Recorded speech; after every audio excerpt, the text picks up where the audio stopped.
नमस्कार। मैं विनीता कुठारी आप सभी का एमए फाइनल गृह विज्ञान के एडवांस टेक्सटाइल्स की क्लास में स्वागत करती हूँ। आज बच्चों हम तौलियों के बारे में अध्ययन करेंगे, जो कि एक गृह उपयोगी वस्त्र है जिसका चयन हर परिवार को करना होता है। आइए हम इसका विस्तार से अध्ययन करते हैं। How to select towels. जल और नमी अवशोषित करने के लिए तौलिए का उपयोग किया जाता है। अगेन रिपीट, जल और नमी को अवशोषित करने के लिए तौलिए का उपयोग किया जाता है। इसलिए सर्वप्रथम तौलिए में नमी अवशोषित करने की क्षमता का गुण होना अनिवार्य है। According to Collier, the most important property of the fiber to be used in towel is that of absorbency, since the purpose of towel is to dry both people and things. The cellulose fibers, cotton, rayon, modified rayon, and linen are therefore used for making towels. इसके अंतर्गत कहा गया है कि कोई भी towel यदि हम सेलेक्ट करते हैं, वे नमी अवशोषित करने की क्षमता उसमें अत्यधिक होनी चाहिए, क्योंकि इनका काम है कि वस्तुओं और लोगों को सुखाना। इसलिए सेल्यूलोजिक फाइबर्स वानस्पतिक फाइबर के अंतर्गत आते हैं। वे फाइबर्स जैसे cotton, rayon, modified rayon, linen आदि टॉवल के लिए उपयोगी फैब्रिक्स हैं। लूपदार तौलिया सबसे उत्तम माना जाता है। तौलिए के अंदर जितने अधिक लूप्स होते हैं, उतना ही अवशोषण क्षमता उसकी अधिक होती है। पाइल वीव से निर्मित तौलिए श्रेष्ठ होते हैं। ट्विल बुनाई से निर्मित तौलिया भी अच्छा होता है। आइए कुछ विशेष प्रॉपर्टीज़ जो हमें चयन करते वक्त ध्यान में रखनी चाहिए, हम उसका अध्ययन करते हैं। तौलिए की गुणात्मकता एवं आवश्यकता निम्न बातों पर निर्भर करती है। पहला, टॉवल की बुनाई अर्थात वीविंग ऑफ टॉवल्स। तौलिए की रचना और वयन अर्थात उसके स्ट्रक्चर और टेक्सचर जितना अधिक सघन होगा उतना मजबूत भी और उतना अधिक होगा। अर्थात ताने और बाने के धागे जो होते हैं वे बहुत पास सटे हुए और कसे हुए होने चाहिए। पाइल बुनाई से निर्मित जो तौलिए होते हैं वे सर्वश्रेष्ठ श्रेणी के आते हैं। सादी और बास्केट बुनाई के तौलिए भी मजबूती कम होती है और लूप सरलता से खिंच जाते हैं। कई तौलियों के ऊपरी सतह पर फंदे बने रहते हैं, जबकि वास्तव में इनकी रचना झिरझिरी होती है। ऐसे तौलिए निम्न कोटि के माने जाते हैं। अतः रचना की सघनता को जांच कर लेना आवश्यक होता है। इसके लिए हमें तौलिए को प्रकाश के समक्ष रखना चाहिए और देखना चाहिए कहीं रोशनी आर पार तो नहीं हो रही है। यदि प्रकाश आर पार दिखाई देता है तो हमें समझना चाहिए कि तौलिया निम्न क्वालिटी का है, और यदि हमें प्रकाश नहीं दिखाई देता है तो हम समझना चाहिए कि तौलिया उत्तम श्रेणी का है। फंदे की संख्या और लंबाई सेकंड पॉइंट है। Number of length and loops. Number of length of loops तौलिए पर उपस्थित संख्या एवं लंबाई से इसके अवशोषण क्षमता प्रभावित होती है। अत्यधिक लंबे फंदे वाले तौलिए की सतह क्षेत्र बढ़ जाता है, फलतः अवशोषण क्षमता स्वमेव ही बढ़ जाती है। ढीली बटाई से बने धागों के फंदे तेजी से नमी सोख लेते हैं। धागे की बटाई पर तौलिए की कड़ापन और कोमलता निर्भर करती है। कसी बटाई से युक्त तौलिए कड़ा होता है। ऐसा तौलिया रगड़ के उद्देश्य से अच्छा माना गया है। कम बटाई वाले धागे से निर्मित तौलिया नरम और मुलायम होता है। यह बच्चों के लिए उपयोगी होता है, परंतु तौलिए की कड़ापन, मुलायमियत, दृढ़ता आदि व्यक्तिगत रुचि और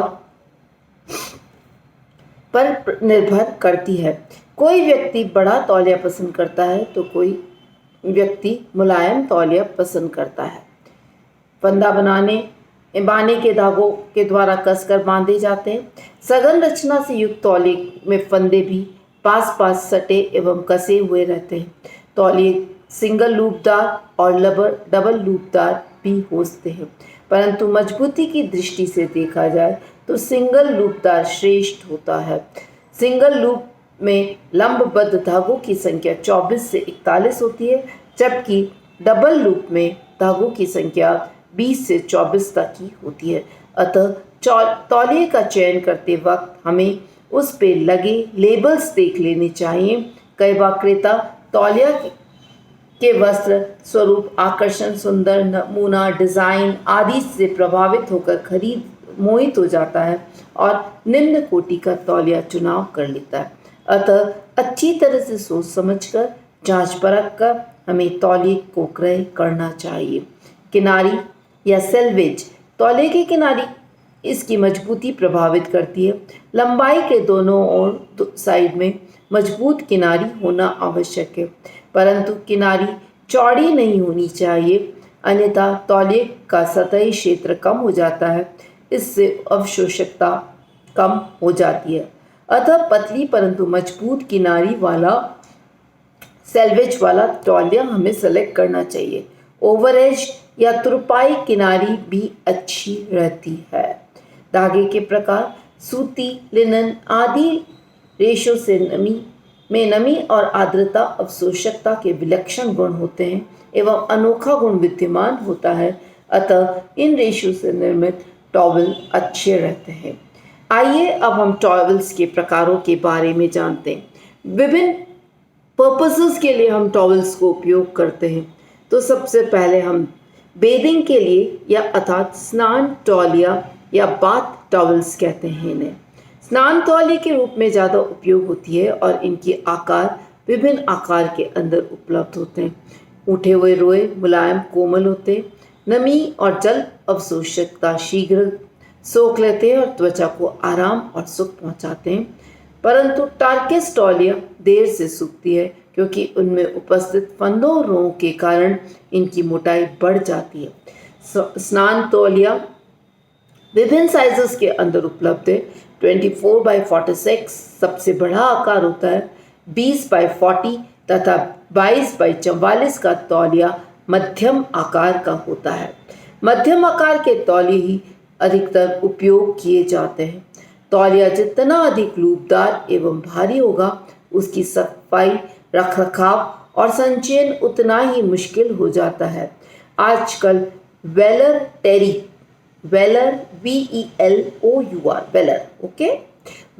टेरी तौलिया अत्यंत सुंदर, आकर्षक और विभिन्न रंगों में मिलते हैं। इनमें लूप केवल एक ही तरफ साइड में उठे रहते हैं, परंतु इनकी कोमलता, मुलायमता और अवशोषण क्षमता अद्वितीय होती है। ऐसे तौलिए हम बच्चों के लिए उपयोग में लेते हैं। तौलिए का चयन करते समय उनकी संरचना, स्ट्रक्चर और टेक्सचर पर बल देना आवश्यक होता है। डबल लूप वाली या सिंगल लूप वाली, इस बात की जांच कर लेनी चाहिए तौलिए की। डबल लूपदार तौलिए में दोहरे पाइल्स के धागों का फंदा बनाने में प्रयुक्त किया जाता है। धागे की प्रत्येक पंक्ति के बाद लूप बनाए जाते हैं। सिंगल लूपदार तौलिए में पाइल के एक हरे धागे का फंदा होता है। सिंगल और ये अत्यधिक प्रत्येक ताने के पंक्ति के बाद बनाए जाते हैं। हालांकि दोहरे लूपदार टॉवल की सतह रचना का क्षेत्र दुगना हो जाता है, जिससे इनकी अवशोषण क्षमता बढ़ जाती है, परंतु इनकी मजबूती और टिकाऊपन में कमी आ जाती है और शक्ति का यह अभाव लंबाई से ही दृष्टिगोचर होता है। इसलिए ये तौलिए लंबाई की दिशा में ही फटते हैं। इसलिए मजबूती की दृष्टि से हमें सिंगल लूपदार तौलिए ही क्रय करने चाहिए। हाथ मुंह पोंछने के लिए तौलिए, ये छोटे नैपकिन्स के रूप में हम इन्हें का उपयोग करते हैं। इनकी साइज 14x20 तथा 27x42 के आकार उपयोगी होते हैं। घरों में इन्हीं आकारों के तौलियों का उपयोग किया जाता है। ये कपास लिनन रेशे के बने होते हैं अथवा इन्हें कपास और लिनन के मिश्रित धागों से भी निर्मित किया जा सकता है। विभिन्न रंगों और आकर्षक छापों और नमूनों में ये मिलते हैं। हाथ मुंह पोंछने के लिए जो तौलिए होते हैं उनकी बुनाई हक अ बैक वीव, चिड़िया की आंख वाली बुनाई, बर्ड्स आई वी, ट्विल बुनाई, सैटिन बुनाई, सादी बुनाई आदि उपयोग की जाती है। हाथ मुंह पोंछने के तौलियों का चयन करते समय सघन रचना देखना आवश्यक होता है। इससे पर्याप्त कोमलता और मुलायमित और मजबूती होनी चाहिए। तौलिया जितना अधिक मुलायम व कोमल होगा उतना ही त्वचा को सुखद और आरामदायक महसूस होगा। तौलिए में नमी सोखने का विलक्षण गुण होना चाहिए, अतः रोएदार तौलिए ज़्यादा उपयुक्त होते हैं। तौलिए आसानी से धुल सकने वाले होने चाहिए ताकि इन्हें उपयोग के पश्चात आसानी से धोया और सुखाया जा सकता है। वजन में हल्के और एवं रोएदार तौलिए अच्छे होते हैं। अत्यधिक भारी तौलिया ज़्यादा उपयोगी नहीं होता क्योंकि भीग जाने के पश्चात ये बहुत देर से सूखते हैं। ताने व बाने के धागे की संख्या दोनों ओर एक समान होनी चाहिए, अर्थात धागों का गुणांक उच्च होना चाहिए। तौले क्रय करते समय न केवल रंग, रूप, नमूना, डिजाइन एवं छापों को देखकर भ्रमित नहीं होना चाहिए, पर रंग और पक्केपन की भी जांच कर लेनी चाहिए। अगर रंग कच्चा हो तो एक दो धुलाई में वह भद्दा और अनाकर्षक और बेजान दिखने लगता है। ऐसे तौलिए को पुनः प्रयोग करने की किसी भी इच्छा नहीं होती। अतः तौलिए का चयन करते वक्त हमें सूझबूझ और अनुभव को प्राथमिकता देते हुए जांच परख कर खरीदारी करनी चाहिए। डिश पोंछने का तौलिया, यूजुअली बर्तन आदि पोंछने के लिए हम इन तौलियों का उपयोग करते हैं और इन तौलियों में भी वही गुण होने चाहिए जो जैसे नमी सोखना इसका मुख्य गुण होना चाहिए। और ऐसे तौलिए जो शीघ्र बर्तनों से नमी सोख ले उन तौलियों का उपयोग करना चाहिए। यूजुअली इनको जो हम रोएदार और कड़े तौलिए जिसकी ऊपरी सतह पिल्स एंड फ्लफी निकल आया, ऐसे तौलिए उपयोगी नहीं होते हैं। इनमें कोमलता, टिकाऊपन, मजबूती और दृढ़ता का ध्यान देना अनिवार्य होता है। डिश पोंछने वाली तौलिया का चयन करते समय पर भी रंगों का ध्यान देना आवश्यक होता है। व्यक्तिगत रुचि एवं पसंद पर निर्भर करता है, परंतु हल्के रंग के तौलिए बेहतर माने जाते हैं। अंतिम तौलिया जो होता है वह है किचन टॉवल्स।